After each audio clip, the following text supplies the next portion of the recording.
Hello guys, welcome to my at cook channel. আজকে আমরা নিয়ে চলে এসেছি বেগুনের বাহার রেসিপি। এটা আপনারা নিরামিষ দিনে বা আমিষ দিনে দুটো দিনেই বানিয়ে নিতে পারবেন। খুবই সুন্দর এবং সহজ রেসিপি বেগুনের বাহার। এই রেসিপিটা বাড়িতে একবার ট্রাই করে দেখবেন আমার রেসিপি অনুযায়ী, তাহলে খেতে কিন্তু খুবই দুর্দারুণ এবং টেস্টি হবে। তা আজকের এই রেসিপিটা দেখে নেওয়া যাক বেগুনের বাহার। সর্বপ্রথম এখানে আমি দুটো বেগুন এরকমভাবে কেটে নিয়েছি স্কোয়ার টাইপের। দেখুন আমি এতটা মোটা এবং সরু রেখেছি।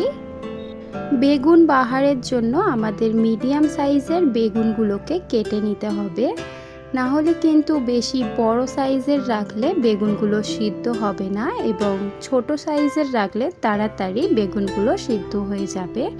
তার জন্য এখানে আমাদের বেগুনগুলো মিডিয়াম সাইজের রাখতে হবে।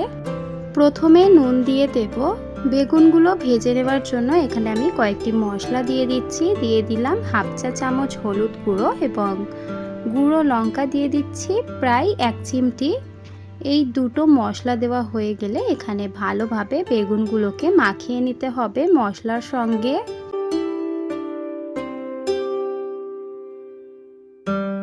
মশলাটা মাখিয়ে নেওয়ার সময় হাত দিয়ে মশলাটাকে বেগুনের মধ্যে এরকম রাব করবেন, না হলে কিন্তু বেগুনের মধ্যে মশলাটা ভালোভাবে অ্যাবসর্ব হবে না। এখানে আমাদের বেগুনে মশলাটা মাখিয়ে নেওয়া পুরোপুরি কমপ্লিট। এখন আমরা বেগুনের বাহারটা তৈরি করে নিই, চলুন।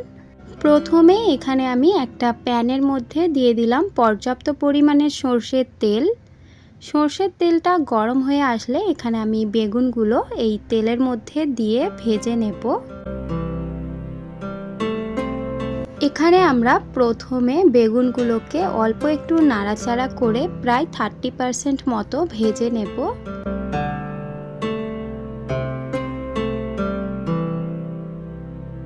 দেখুন এখানে বেগুনগুলো যখন হালকা একটু নরম হয়ে আসবে এবং বেগুনের গায়ে একটু লালচে লালচে ভাব আসবে, সেই পর্যায়ে আমরা এখানে দিয়ে দেব একটা গোটা কাঁচা লঙ্কা এবং একটা মিডিয়াম সাইজের কুচিয়ে নেওয়া পেঁয়াজ এবং ঝালের জন্য দিয়ে দিচ্ছি একটা শুকনো লঙ্কা গোটা।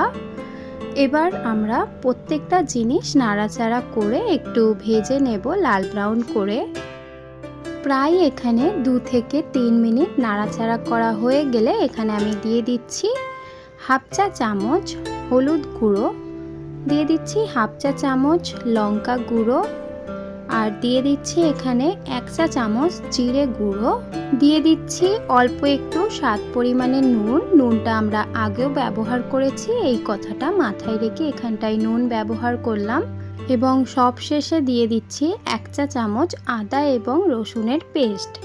আপনারা চাইলে এখানে রসুনও ব্যবহার করতে পারেন এবং আদাও ব্যবহার করতে পারেন। এবার সবটুকু নাড়াচাড়া করে একটু ভেজে নেব লাল ব্রাউন করে। এখানে আমাদের বেগুনের বাহার করার জন্য কোনো রকম এখানে জল ব্যবহার করতে লাগবে না। এখানে শুধু একটু নাড়াচাড়া করে দিলেই আমাদের বেগুনের বাহার পুরোপুরি তৈরি হয়ে যাবে। বেগুনের বাহারটা যাতে না কড়ার মধ্যে লেগে যায় তার জন্য ঘন ঘন করে ভালোভাবে নাড়াচাড়া করে ভেজে নিতে হবে লাল ব্রাউন ভাবে। এখানে আমার বেগুনের বাহারটা প্রায় নাড়াচাড়া করে ভেজে নেওয়ার সময় লেগেছে 5 থেকে 6-7 মিনিট। এখন আমার বেগুনের বাহারটা পুরোপুরি রেডি। দেখুন টেক্সচারটা দেখে আপনারা বুঝতেই পারছেন কতটা লোভনীয় হয়েছে খাবার। আশা করি আপনারাও বাড়িতে আমার এই স্টাইলে বেগুনের বাহার বানিয়ে নেবেন। যদি আপনাদের এই ভিডিওটা ভালো লেগে থাকে তাহলে অবশ্যই লাইক শেয়ার অ্যান্ড সাবস্ক্রাইব করে দেবেন। যদি আপনি আমার চ্যানেলে নতুন হয়ে থাকেন চ্যানেলটিকে সাবস্ক্রাইব করে অবশ্যই আমার পাশে থাকবেন। দেখা হবে নেক্সট ভিডিওতে। আজকের এই ভিডিওটা দেখার জন্য অনেক অনেক ধন্যবাদ।